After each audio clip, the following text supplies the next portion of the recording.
That's always a question, like distribution or product. Good enough product, great distribution. I choose every time. Ideally, it's fantastic product, fantastic distribution. But if you can only pick one to be great at, pick marketing.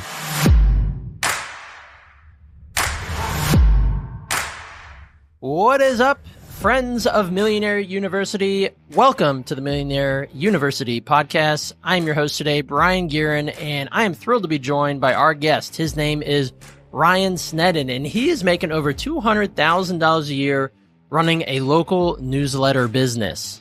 And you may very well have heard of some of the more popular newsletters out there, such as The Morning Brew or The Hustle, which we referenced both of these a couple times in this episode. And The Morning Brew, for example, was grown and scaled and sold for over 8 figures. So the newsletter business is booming, or if it's not booming yet, it is very much climbing the mountain to being that booming type of industry. And the cool thing about Ryan is he takes a more of a local flavor to the newsletter. He bases it out of his hometown of Annapolis, Maryland. He has about half the town on his subscriber list, and he acts essentially as the local news source for Annapolis. So the great thing about this business is it's scalable. It has low overhead. The barrier to entry is not very high. And I'm so excited to have Ryan explain to us exactly how you can get this business started for yourself in your local area.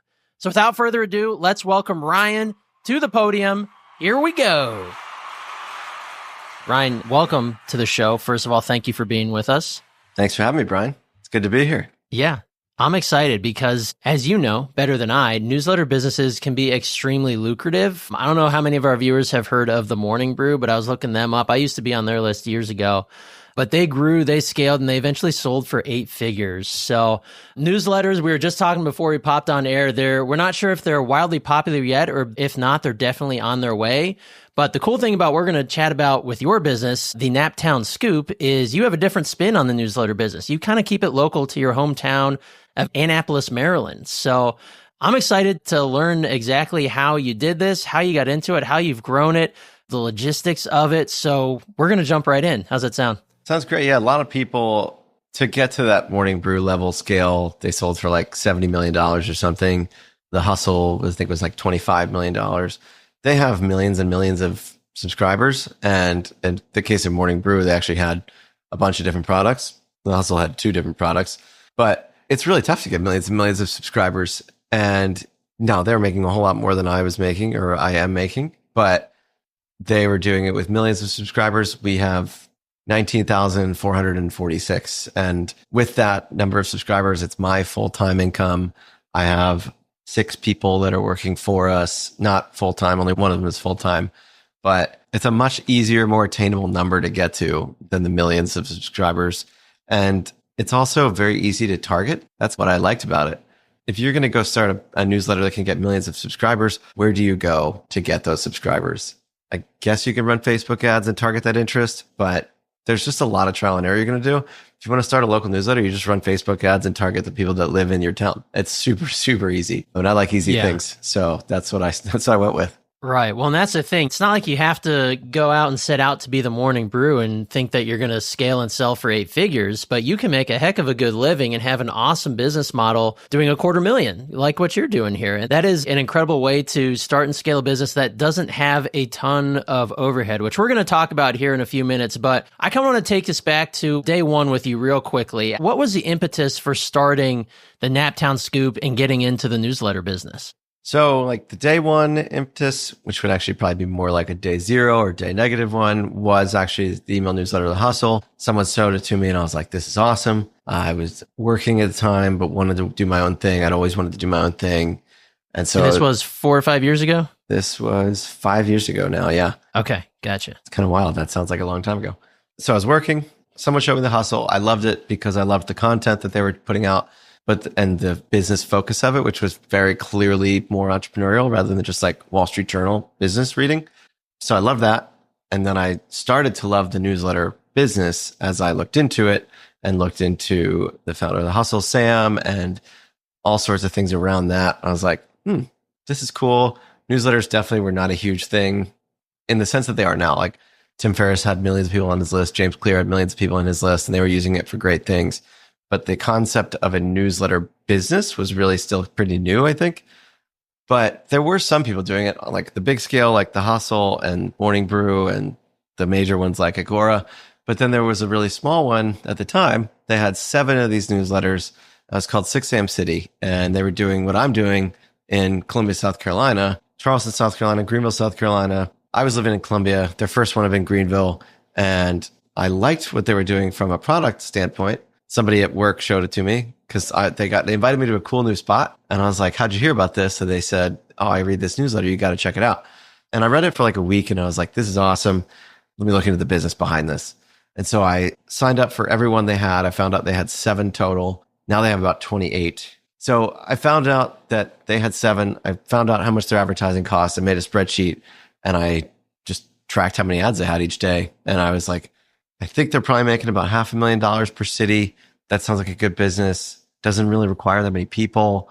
And then I kind of forgot about it. I started this in August of 2020, but that was probably late 2019. Then I quit that job, unrelated, just quit, wanted to do my own thing in January of 2020. Didn't have any idea what I was going to do. I messed around and didn't do anything that made any money or any traction for the next 8 months or 7 months. And then I moved from South Carolina back to Maryland, where I'm from, and I wanted to know what was going on because by August, things were starting to calm down from COVID and there were things to do again. And so I wanted to know what was going on. There was nothing telling me what was going on. And then I remembered, oh, there was that newsletter in Columbia. I wonder if there's anything like that here.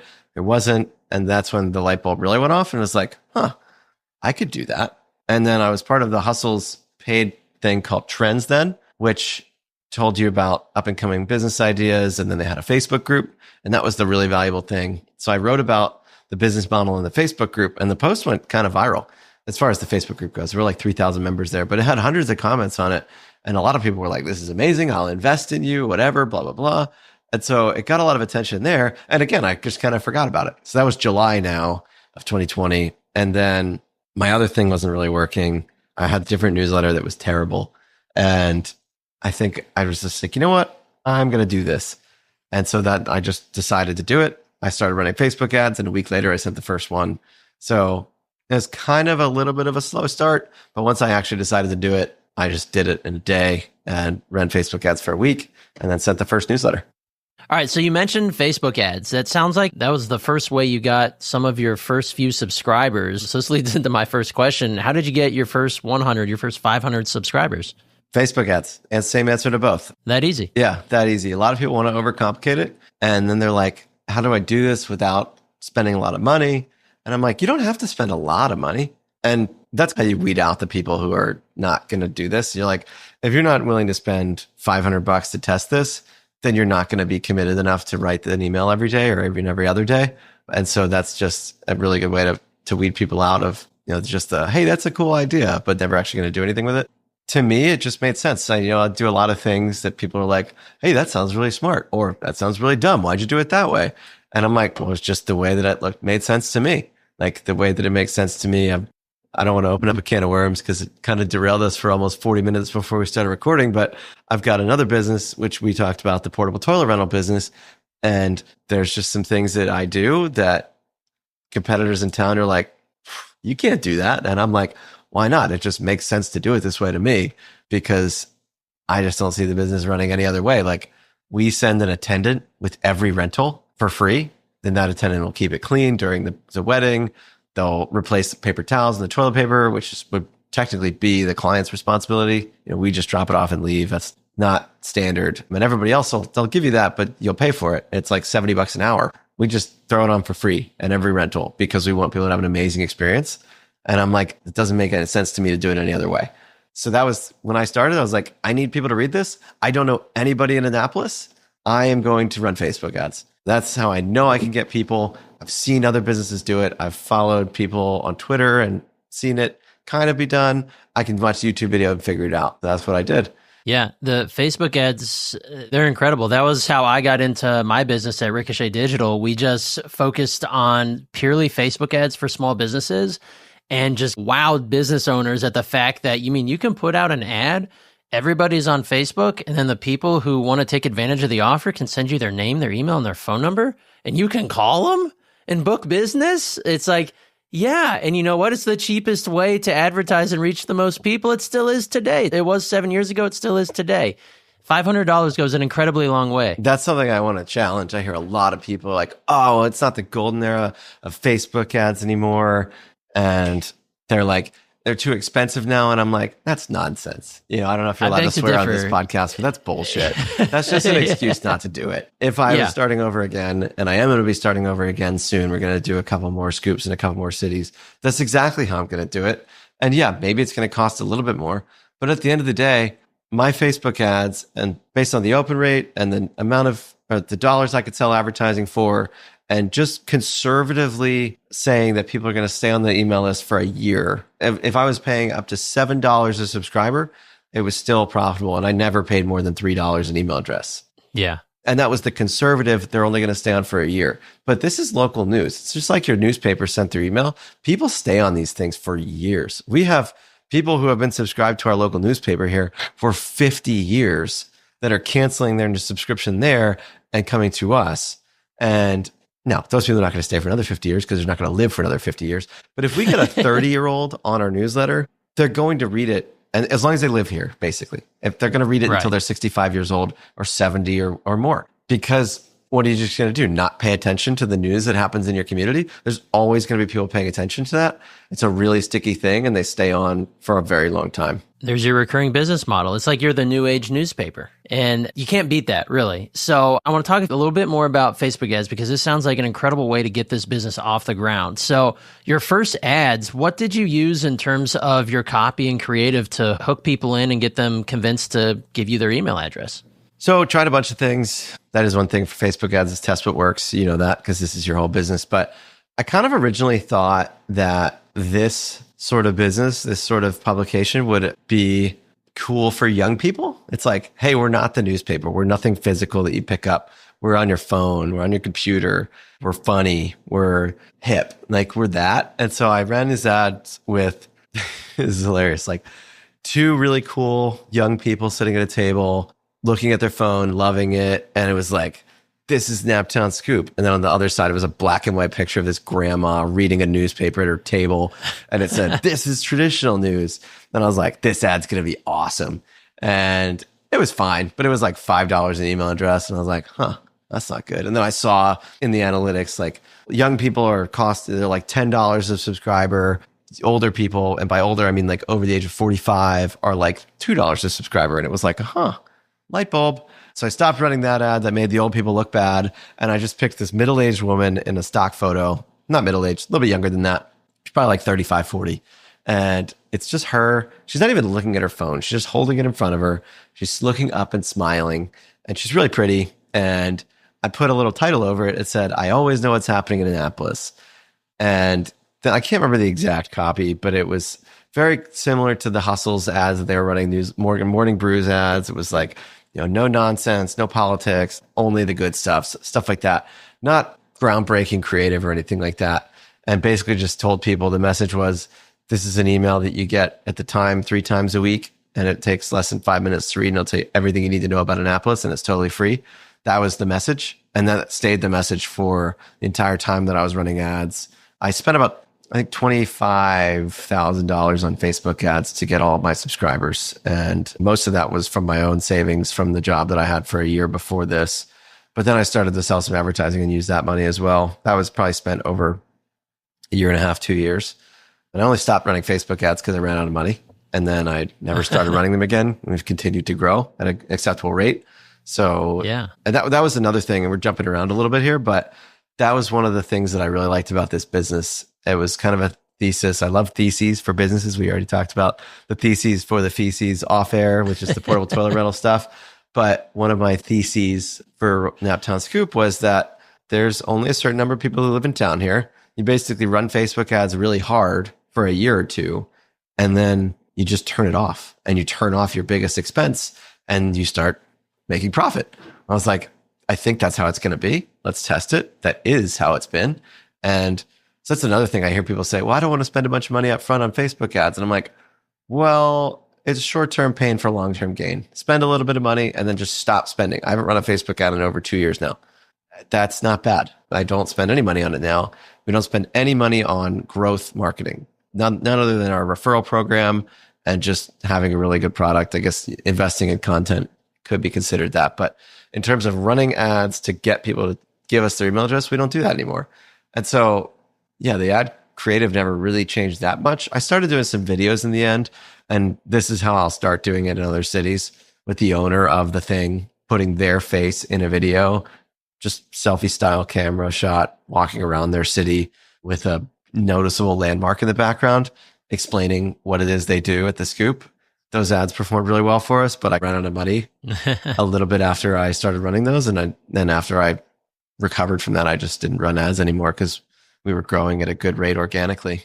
But everybody who says, I don't want to spend money on ads in the beginning, I'm like, just spend a little bit. It just bite the bullet and do it. Get off the ground. You don't have to spend any other money. You could do all the other work yourself. Just spend a little bit on ads.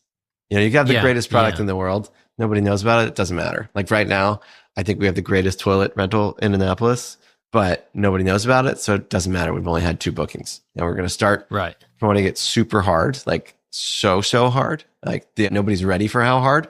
But at the moment, nobody knows about it, or very few people know about it. And the people who did know about it, they booked it. But if you don't know about it, you don't know. And so that's always a question, like distribution or product. Good enough product, great distribution. I choose every time. I mean, ideally, it's fantastic product, fantastic distribution, right? But if you can only pick one to be great at, pick marketing. Is McDonald's the best burger? Probably no, it's not. But it's marketed everywhere and everybody knows about it. Right. Exactly. It all comes back to marketing. So when talking about bootstrapping this type of business, you got to invest a little bit in your paid marketing, but are there other organic avenues that you tested out, like maybe Facebook groups, or did you do any in-person networking, anything outside of your Facebook ads to help you get those first 500,000 subscribers? Not for the first, but I did start to do that later. I would have done Facebook groups if I had known about their power. That'll be part of the launch plan for the future Scoops, using Facebook groups, not even like related Facebook groups, just like finding a Facebook group opportunity in a community where there isn't one right now, and using that to market the newsletter is a really smart thing. Like it could be as simple as, let's say Annapolis service business recommendations. And it could just basically like a Yelp or an Angie kind of thing, but it's a Facebook group with your trusted neighbors. It's like a Nextdoor, but it's moderated and it's valuable. And then you use that to promote the newsletter. Or same thing, cars for sale or boats for sale. Like just a way that any kind of group like that. And then also getting into active groups, like groups that you don't have. I've tried to buy Facebook groups, been shut down on all fronts there here in Annapolis, but that'll be part of the strategy in other future cities, is investing a little bit of money to buy a Facebook group, because that could be a huge boom. One of my favorite stories about the growth of Scoop is, like I said, we're 19,446 subscribers. I woke up one day to 600 new subscribers. And at the time, like even now, if I woke up to 600 new subscribers, I'd be like, what the heck happened? I wasn't doing anything. Like, where did we get shared? How did this happen? And so eventually I was digging around and I was like, what happened? And it was lucky that somebody used their referral code in a Facebook group. So this one woman had gotten 600 subscribers in a referral code overnight. Wow. And I was like, that's interesting. Let me reach out to her and ask her where she put it. So she put it in a Naval Academy parents Facebook group. We've got the Naval Academy here, about 3,800 students, 4,000 students, and their parents are much more involved than your average college parent. There's just something about Navy. They can't talk to the kids as much. People treat it differently. It's not your average college. Like, actually, one of their taglines is not college. And so their parents are just really into it. She's involved with the Academy, a program that we have here, and she just posted it there and they went nuts with it. Like, basically at that rate, like almost every parent signed up for it. There's 1,000 kids in each class. Hopefully each kid has 2 parents. So 2,000 people, 600 of them signed up. That's crazy, right? That's an amazing percentage. And so knowing that now, I'll try to leverage that in other cities, but I didn't do that in the beginning. I didn't do a referral program right away because they weren't built in. Now they're built into every email platform. So I'd say start with them from day one. But back when I started, you had to pay for them. I ended up getting a Viral Loops lifetime subscription from AppSumo. Shout out AppSumo. They're great. And I did run up a referral program that way. So it cost less, but back when you had to pay $200 a month for it, it wouldn't have made sense because you need a lot of people to make a referral program work. Like everybody thinks, oh, newsletter, referral program, it's going to be great because they saw the hustles. They saw Morning Brew.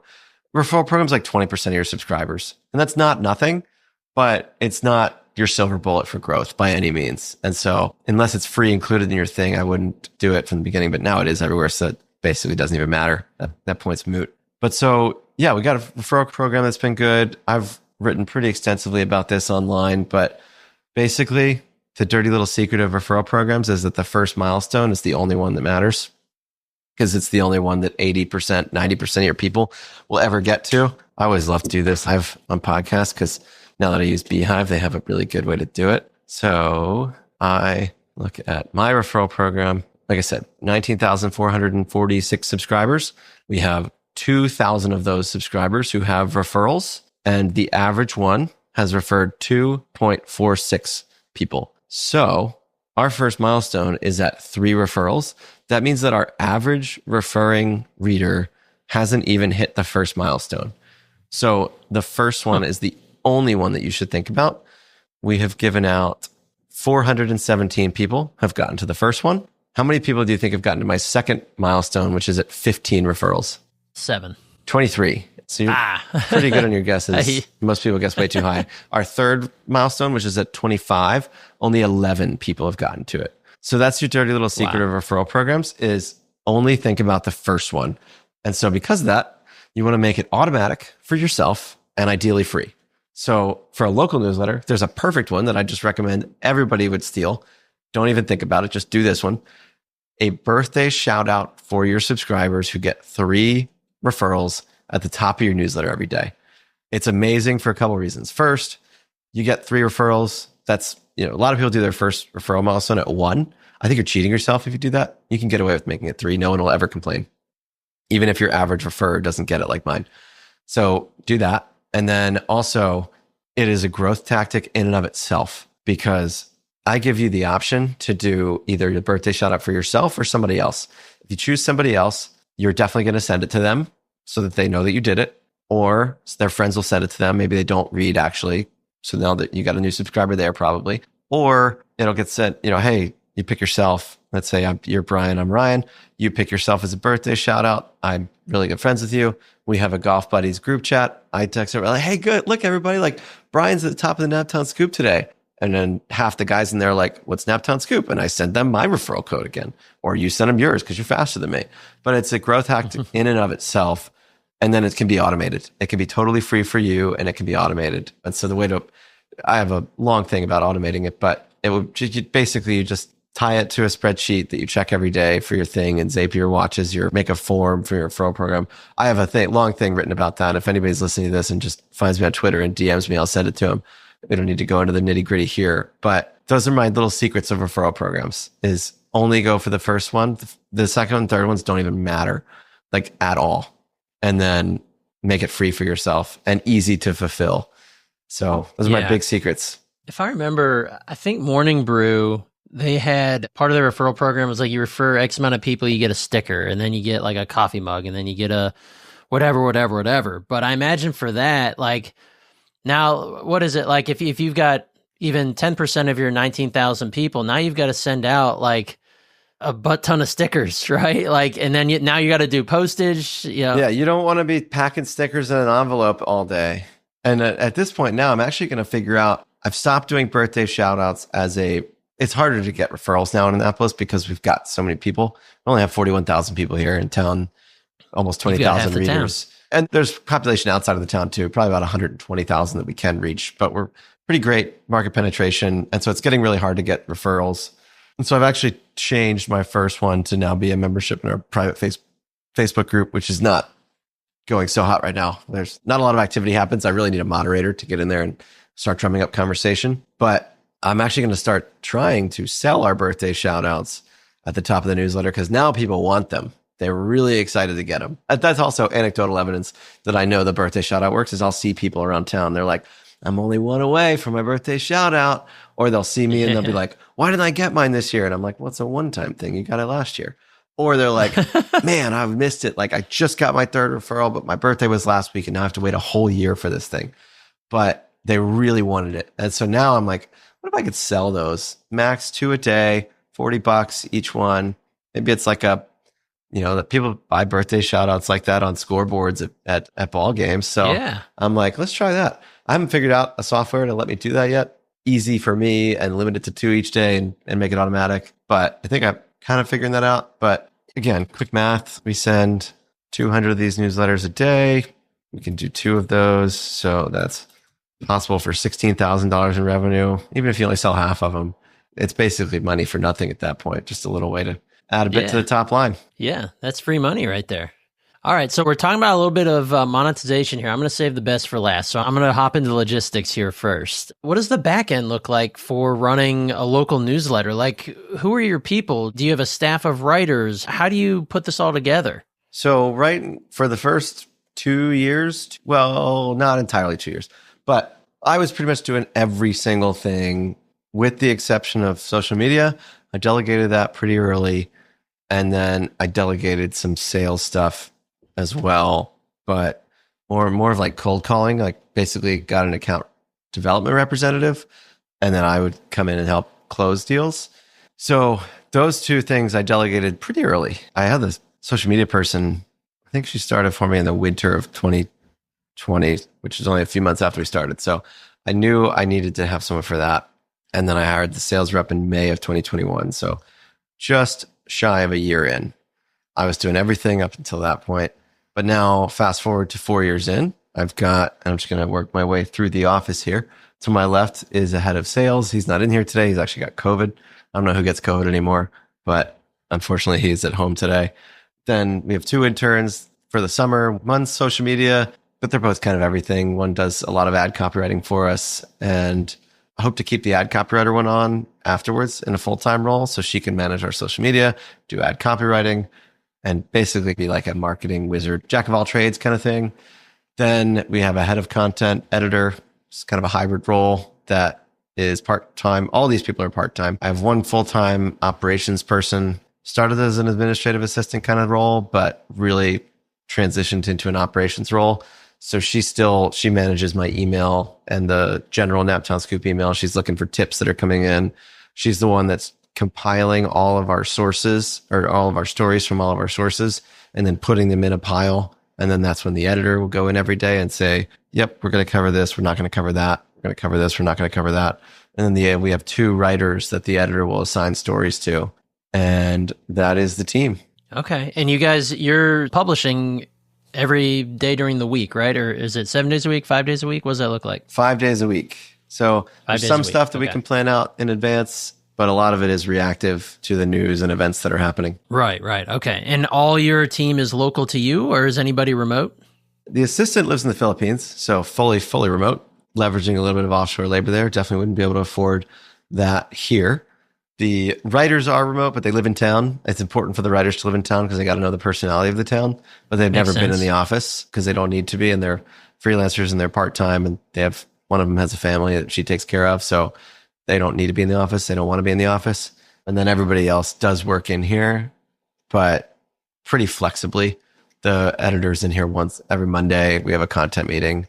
She's been in here a couple of days this week just because her childcare situation is different this week and she's got time and wants to work somewhere other than her house. Head of sales is in here pretty much every day, but is also doing a lot of other work that's not here every day. Like he's the commissioner of his volleyball league at his neighborhood. So he's like putting together tournament brackets over at his desk. But it's really cool to have everybody in the office every day, or pretty much every day, pretty much everybody. So many good ideas come from it. I'm very old school in that way. I love having an office. That's awesome. Yeah, I think that's more and more these days, or obviously since COVID, a lot of that went by the wayside. So I agree with you. I'm kind of old school in that fashion too, where I love being around people, though I work totally remote, but everyone to me is on Zoom. But so how do you guys source your content? Like, do you just like surf around multiple sources and just, like you mentioned, your content manager kind of scrapes from different areas. What does that look like for the Scoop? Yeah, we're just pretty much, I like the word surfing around, surfing pretty much everything. Anybody in town that's putting out any kind of content, basically ever, if you've put out one good press release, we'll still check your website every day because you might put out another one. So probably check 50 to 60 websites every day, twice a day just to get content for what we're doing. And we're just curating most of it. We are starting to do some more original content. Original content always does well for us.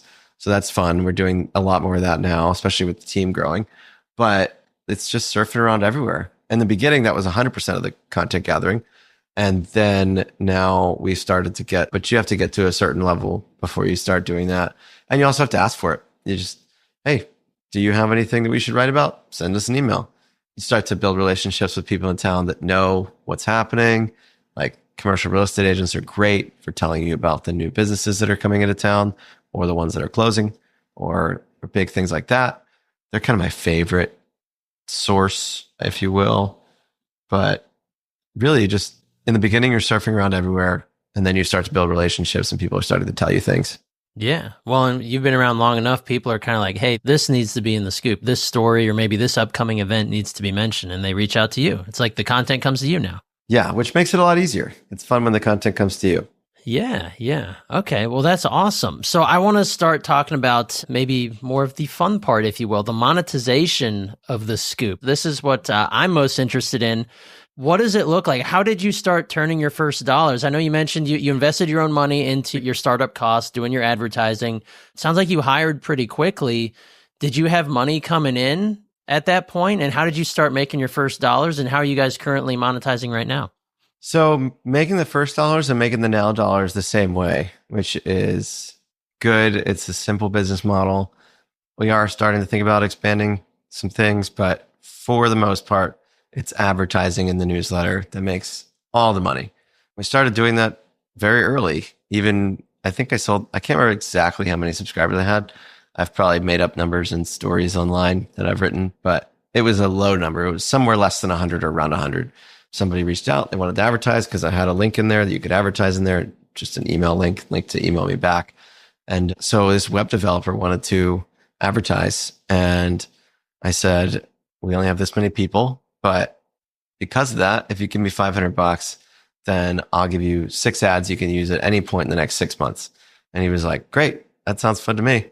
And he used them all at once. So he barely got any bang for his buck. And not that he would have gotten much more in 6 months, but that was the first money. And then I don't actually remember doing a thing like that again. I think it was just a lot of individual ads or like 4-packs of ads. And then I knew I wanted to get to selling multiple ads as soon as possible, though, like multiple month contracts. And so I remember we did a 3-month thing with somebody, and we did a 6-month thing, and then we started to do year-long things. And now we do 2-year contracts with people where basically for a 2-year, most people will do an ad every other week. Some people, we have 2 clients that like it every single week, but they're bigger, more successful. One of them is in real estate where presence like that matters. So yeah, that's how we made the first dollars. That's how we're still making our money. It's all pretty much advertising. I'm looking at a couple other avenues. Some of them are like actual things that'll bring money from different business units into the scoop. Like right now, I'm testing out selling a boat and kind of maybe thinking about doing a used boat brokerage. A little bit of a wild idea, but this is Annapolis and boats are part of the DNA here, so that could work. I want to do some more events that I think could be bigger. I want to do a physical publication that is just a once a year kind of thing that people would advertise in. Not talking about that one too much until I actually do it for reasons I can explain off the air. And then I don't know what you would actually call these, but I guess they're more like outside opportunities. We've kind of hinted about it a little bit. I've started a portable toilet rental business that I use the scoop to advertise and to get customers for. I want to start a local marketing agency where I give people the same kind of services that I use to grow Scoop. But yeah, for the most part, it's advertising supported. I've thought about, I mean, sometimes I do the math and I'm like, man, if everybody who was reading this paid $1 a month, that would be awesome. Or $2 a month. The problem is not everybody would. And I don't know. I've thought about going that way, but yeah. I've thought about doing like a pay what you will kind of thing, pay what you want. But at the end of the day, advertising has just been the easiest. I remember a lot of people told me they'll never be able to sell advertising to local business owners. And I remember telling them all that they were wrong. And I've fortunately turned out to be right. So that's a good thing. There's always somebody who has money and there's always somebody who wants to reach a local audience. So find the successful service businesses and hit them up. Realtors always want to reach a local audience. And real estate is a marketing game. It's like a dating app. There's Yep. a million of them and you've got to be the one. And so you're always needing to find new clients too, because it's not a repeat thing. Or if it is, it's a very slow repeat cycle. So real estate agents always want to, doctor's offices, especially cosmetic ones that don't take insurance with really high expensive procedures. They're always looking to advertise. And then there's always there's probably a big company in your town that has 15 restaurants and it'll be a small part of their marketing budget. The single mom and pop restaurant's never going to advertise with you or probably not going to advertise with you. But there's a group in your town that will. There's always somebody with money. Right, right. And so these ads, when you're selling these, it's all about the local exposure, right? Or do these ads come with an exclusive offer from the Scoop or for Scoop readers? Do these business owners ask you, like, how can I track my success with this outside of just asking, hey, did you hear about us in the Scoop? Yeah, so we don't do anything sophisticated on tracking yet. I want to. There's a software called Call Tracking Metrics that you can put a little piece of code on your website, and then when somebody uses a certain link, it'll give them a specific phone number on your website that looks just like a regular Maryland phone number. But every time it's called, it's all tracked, and you can tell that this many people called from clicking on your Naptown Scoop link. I think I'm going to test that out with my own portable toilet thing first. But I want to do that, some better tracking. Right now, we don't have anything sophisticated.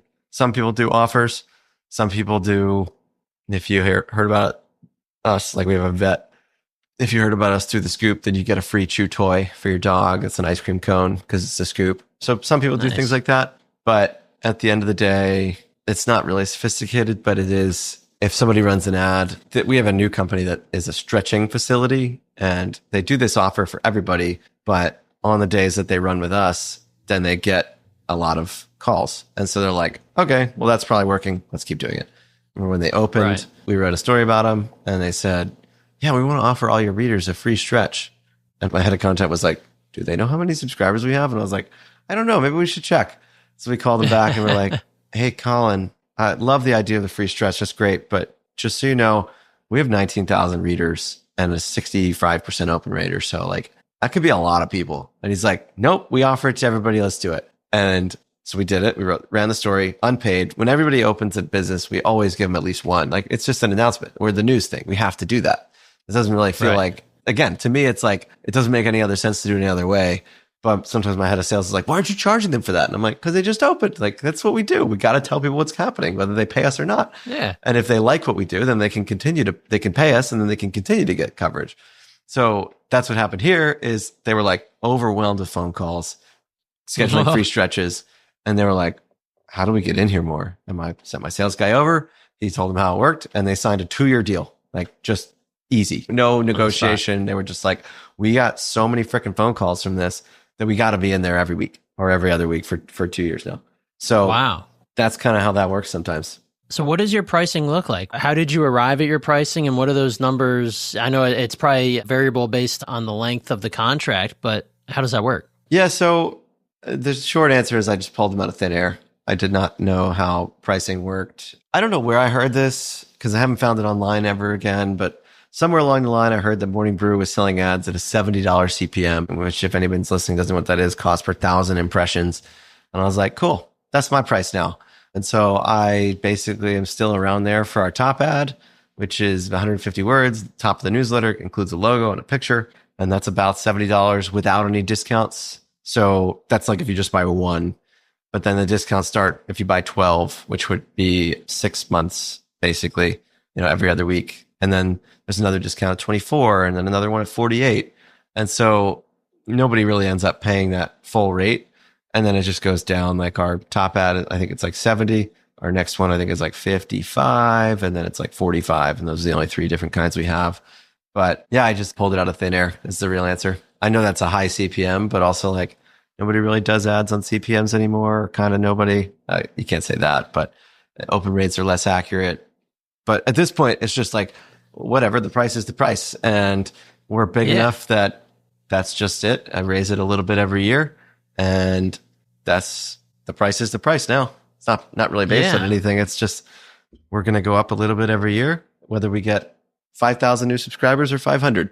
And are you basing, this might be me being ignorant, but that rough $70 per CPM, are you basing that on your open rate? Are you basing that on subscribers? What does that look like? Opens. Yeah, yeah. Always been opens. Didn't make any sense to me. Again, just one of those things like I would never do it any other way. Why would I charge you for people that aren't reading your thing? Right, exactly. So I originally based it off of 50% open rate is the rate you're going to pay. And if you get less than that, we'll refund you the difference. And if you get more, we won't charge you. And I never one time ever actually refunded anybody. Mostly, I think, because we never went under 50%. But if we ever did and I offered it, nobody ever took us up on it. So, but they liked the idea that we would. I think that was a smart thing to do, but just a lucky thing I stumbled into. Yeah. I know you said you put a link in your email. That was how you got your first advertiser. Have you ever had to do any outbound ad generation, or has it always been people are just, we know the scoop, we want to be in it? No, it's been a good amount of outbound. Like my biggest client was outbound, and it was a hand-picked thing where I was like, I want him, and I don't know why. Who's that? That sounds like there's a story there. He's a real estate agent. He's the best real estate agent in town. He's actually the best, highest volume real estate agent in the state of Maryland. He's at Sotheby's, which is a really great brokerage, and he's in the top 1% of Sotheby's agents worldwide. So I was like, I want him. He's spending money everywhere. He's a good-looking guy. He's got the best-looking houses. Like, if he's in our thing, I don't know why, but I know it'll be good. And I turned out to be luckily right again. I get lucky a lot. And the moment that he started advertising, everybody wanted in. It was very much a validating moment. And so from that point on, it was mostly inbound, but we also like to handpick our advertisers because we like to do a certain quality of service. And so I keep looking over here because we've got a big list on the wall that we want to go after now, that we are actively going after outbound, and we still get some inbound. Like I would definitely count the StretchMed one as an inbound because basically they got a free ad, not a free ad, but they got their editorial coverage provided them such a big bump that they were like, hey, how do we get in there all the time? And so that still happens. And then there's some agencies that we work with that they will say, hey, we've got a thing from a client. Can we get a couple ads? And then a lot of it is just relationships now where it's, especially if it's an event thing, like we have big boat shows here every year. They come to us every year and they're like, hey, it's time to buy some more ads because we buy them every year. But that was, I think that was an inbound too. But yeah, pretty good mix of inbound and outbound. Okay. Yeah. As Benjamin Franklin said, diligence is the mother of good luck. So maybe you've had some good luck, but it was not just because of your due diligence. So, well, I always like the Seneca quote, luck is preparation times opportunity, I think is the exact quote, something like that. I think that's right. Which has now been translated a bunch of times. Like I think Ben Hogan, the golfer, said, the harder I worked, the luckier I got, stuff like that. But I always like the original, the Seneca quote, luck is preparation meets opportunity. Where it's like, yeah, there you go. I guess in terms of the opportunity or like being lucky about being right about that guy advertising it, we had the ability to sell him. He wanted to be in it. We gave him an exclusive agreement so that no other realtor could ever be in it. That made him really happy. And then that made everybody want to be in as well. But I guess it would only get us lucky if like the preparation, if the product was actually good and got a return for those people. So yeah. But anybody who says there's no luck involved is just completely a liar. There's always luck involved. Yeah. And just to give people a taste, so these are advertisers that are paying you monthly to be in the newsletter. So like for this guy, he's the big whale. It sounds like he's the breadwinner of all your advertisers. What does he bring in for your business per month? It is somewhere between $15,000 and $30,000 a year. So a heck of a lucrative deal, and you can do, these ads can go for $500. They can go up to that huge range you just listed there. So yes, that's a win-win for both parties. Yeah. So our clients, I don't actually know what our average one pays, but the revenue is going up every year and the number of clients is going down because the average one is paying, I think to guess, we have about 30,000 or 35 clients, and 200,000 divided by 35 is like 5,700 a year. So yeah, that's dragged up by people like him who are paying that large number and dragged down by people like, let's say the boat shows who are only buying like 4 ads a year, but they're buying the same 4 ads every year. They're very consistent. And I love going to the shows and I like the people who run them. So yeah, but our average client is paying a good amount. They're not a lot of short-term relationships.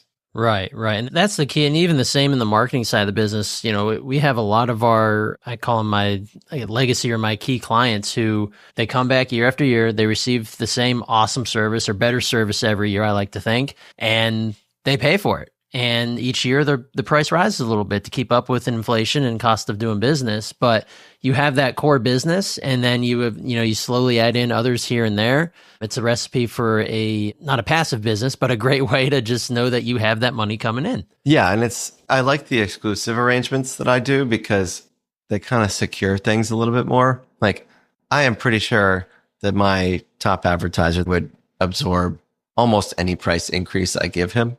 I have a very good friend who's a very successful marketing business person who sold his company for hundreds of millions of dollars, who said, I think you should double the price on the guy.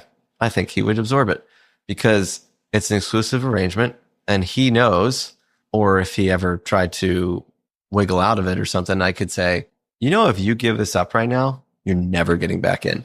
Never. Not because I'm sadistic, but because I'm going to sign an exclusive agreement with someone else and they're never going to give it up because you have the target on your back. You are the top of the heap. And if somebody had the chance to unseat you from this throne of being the only advertiser in Nowtown Scoop, they would do it in a heartbeat and they would pay double what you're paying. And so I think he would absorb anything there. Someone's going to pay it. Is it going to be you or not? Yeah, somebody will pay it. I love you. We're friends now. We've started, I just texted him today. I'm actually looking at a house in town that he has listed, which is a weird house for him to have listed. It's $625,000. And usually his average house is 2.5.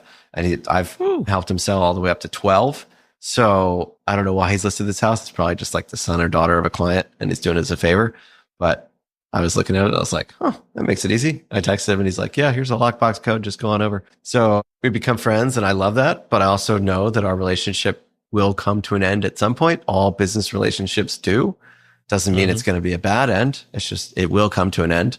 And someday we'll have to go get a new client there, I'm sure. Yeah. Yeah. All right. Awesome. Well, I want to make sure we honor your time here. I've just one more question for you here. A couple more, actually. We've talked about all the great things about running a newsletter. What are the struggles, or are there any sort of like legal things that somebody who wants to start and run a local newsletter business needs to be aware of? Legal things? Nobody's ever asked me that before. Well, legal, or even just some of the toughest things you've run into since starting your business. Yeah, nobody's ever asked me that before. I would say legal things first is an easy answer. Just like, don't write mean things about people. Keep it super positive. And when I say don't write mean things, I mean even like slightly. I've had some people, one time I wrote a story about, there was a really cool condo that was for sale. It's an old firehouse converted into a condo, but it was decorated kind of weird. And I wrote that it wasn't my cup of tea, but some nice change, like some quick changes, and it would be great. And the realtor called me, the owner of the real estate brokerage called me, and the husband of the couple called me. And the listing agent was nice. The owner of the brokerage was not so nice, but also courteous and professional, but very firm. The owner of the condo screamed at me and he threatened to sue me and like basically sent things that said he was going to. And what? That is when I called my attorney and was like, what do I do here? And also, do I need insurance for this? Like, what do I have to do to protect against this? So now I have publisher's liability insurance. I wouldn't say that's super necessary from day one, but it's also not that expensive. So if you're a conservative person, it might be worth it. Just talk to your insurance person and they can connect you with someone who can do it. But yeah, in terms of legal things, I'd say just don't write mean things about people. Don't disparage people's stuff, especially not their real estate listings. Because he was like, I'm going to sue you for damages because this is going to destroy the value of the home. And I was like, well, first of all, it's not, because it wasn't that bad. And I just didn't like your decorations. That's easy. You take them out. It's not going to damage the value of your home. And also, by the way, you're welcome for sending 600 people to your listing today. And I noticed it's under contract, by the way. So yeah. So maybe I should take a commission. I actually said that. I was like, I think you should be sending me a commission check instead of a cease and desist. And that kind of ended the conversation because I probably knew I was right. Because I was like, there's no way it's damaging the value of your house. Like, I think we actually sold it.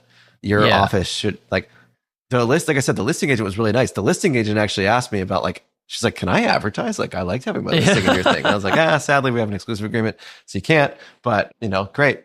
But then she was like, also, though, my boss is a little bit pissed. So yeah, in terms of that, just don't write mean things. Don't be that. This works better as a positive thing anyway. People like positive things. The silly example I always like to use is Monsters Inc. You have kids, you've definitely showed them to this movie and you've probably seen it yourself. The screams, they power the whole city with monsters scaring kids and screaming.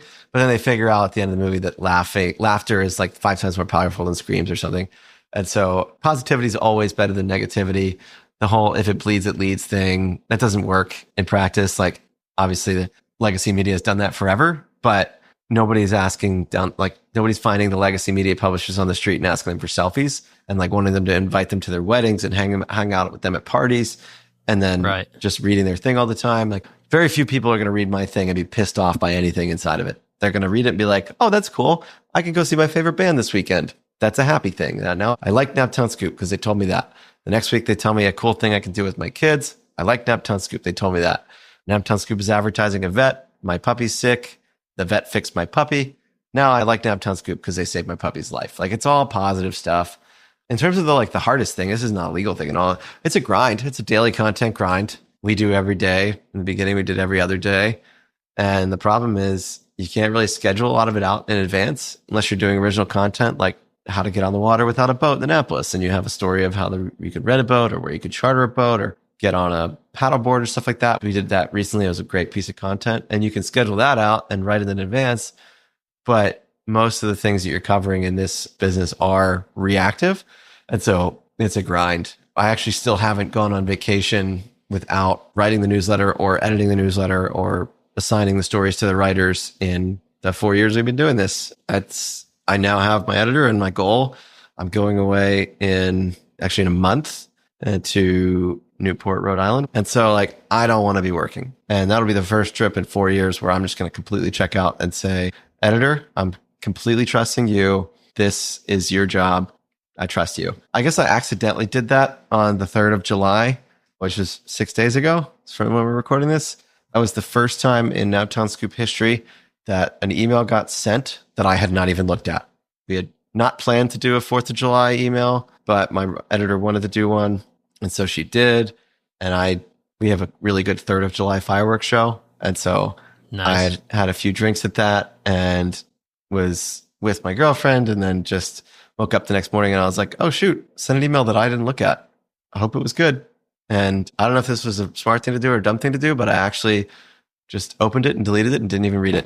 And it was kind of like, I'm going to hear if anything went wrong, but I didn't hear anything. And so now that's like the first level of trust for the editor. But yeah, that's the hardest thing. It's a daily grind. It's not something like the toilet is a great business, the portable toilet rental. You're just doing one thing. You got to get customers for your toilet. That's it.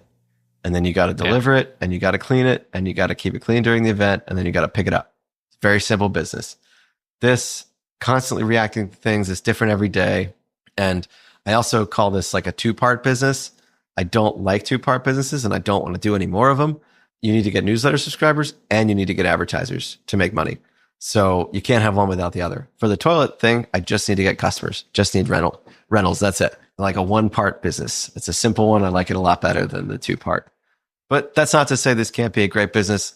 We talked about this off the air a little bit. I am actually licensing my brand and my IP and the style guide and offering services on the back end of that to make this act sort of like a franchise, but it will definitely not be a franchise. I'm including that for legal reasons. It's a great business and I'm talking about the value of it in podcasts like this pretty much every week now. I've got another one in an hour. I don't want to say that to scare anybody away. It's still a great business and I'm still teaching a lot of people how to do it and operating that's awesome. One myself with potential to operate multiple here in the next couple of months. Right. It's an incredibly lucrative business when you do it right, you commit to it and you stay on top of it, right? And then as you grow it, much like many other businesses, you can start hiring trusted people around you to start doing the work and ideally doing it better than you can do it yourself. And then you can start stepping back. Like when you take your trip, you'll be able to step back and know that the business is okay. It's not going to implode. Nothing's going to blow up in your face and you got people handling it. So I think that's the natural journey. Yeah, I wish it took me less than 4 years to figure that out. It's taken me a very long time to figure out how to delegate. And I'm lucky that I'm doing it now at this age. I'm 27. I'm learning this now. How dangerous and good at business will I be by 40? Hopefully pretty excellent, but it still felt like a long time. There was a lot of hard lessons learned to get to this point. a lot of family vacations where I wanted to be having a good time, but it was having to do this. Or like 2 years ago, my laptop broke and we were 2.5, 3 hours away from the nearest Apple store. And I thought I was going to have to drive all the way there and miss basically a full day of vacation to get a new one. Luckily, my brother-in-law let me use his and wrote the scoop on that all week. That's another good idea to back up all your stuff and not do it or do everything on the cloud. Hot tip. They have better backups than you can. And I bought a new laptop from his computer and picked it up on my drive home from vacation. And then within 20 minutes, the backup was downloaded and it was the same old computer, just with new hardware. So yeah. All right. That is the hardest thing about it. It's a daily content grind. And my biggest and best piece of advice would be hire help as soon as possible. That's probably my biggest advice for almost any business. I feel like there's so many people, and I fell into this trap where I felt like it had to be me. No one's going to do it as well as me, or I'm just not ready to delegate that yet. Nope, just do it. Just do it. Just do it. That's right. Well, I think that's a perfect place to end it. We'll get this plane landed and say, just do it. Kind of like Nike, right? Just do it. Yeah, it's a great piece of advice. Yeah. It's pretty simple. Just follow it. All right, Ryan, how can our listeners get a hold of you? What's the best place to check you out? What's the best place to contact you? So yeah, if you like local newsletters or you like hearing about it, I tweet. That's basically all I tweet about. Although now I've started to tweet about toilets. So I'm at life_of_scoop, really leaning into the Scoop brand fully. I also have a newsletter where I only write about the local newsletters, but also sort of about the toilets because it is very tied in with the local newsletters now. So local newsletters and toilets, that's all you can find about me online.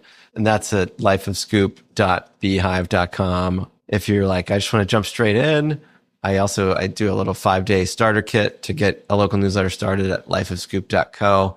But really, I'm pretty close to figuring out, and actually by the time this airs in a couple weeks, I'll probably have it figured out, a licensing agreement where if somebody wants to do this in their town, then basically we'll do it as a Scoop under the same brand and have, learn or not make all the mistakes that I made. It's basically going to be like the 5-day starter kit that I have on absolute steroids, where instead of telling you how to do it, it's just like a done for you. Okay, you want to do it in your town? Let's do all the research, figure out if your town actually works. Okay, cool. It does. Here's the website. Here's the back end. Here's all the sources that you should be checking every day.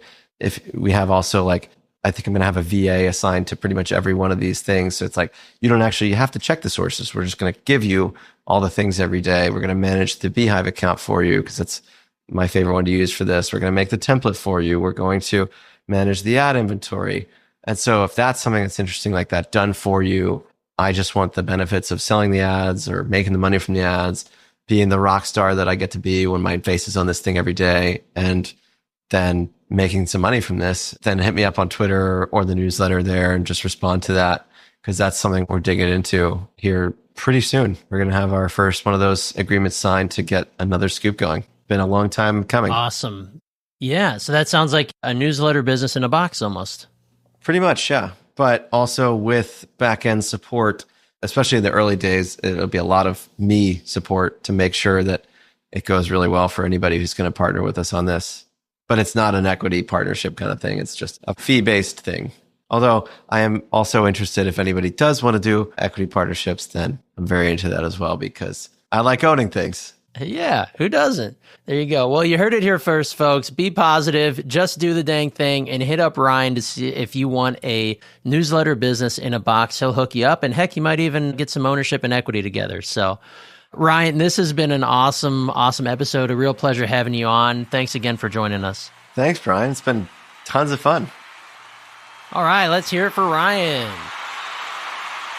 I think Ryan did an amazing job of exposing us to the newsletter industry and how he has carved out his specific niche, keeping it local to his local area.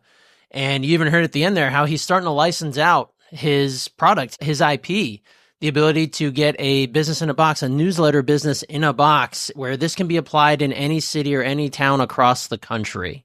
And if there's one thought that I'd like to leave us with that Ryan shared at the end of the episode, he was saying to make sure you're being positive in what you're writing in your newsletters, always staying upbeat, because negativity leads a lot of the way these days, but it doesn't make anyone feel any better. It doesn't make you feel good. And I want to apply this to entrepreneurship, where staying positive can be difficult, but it's absolutely necessary. You're going to have up weeks, you're going to have down weeks, you're going to have great days, you're going to have horrible days.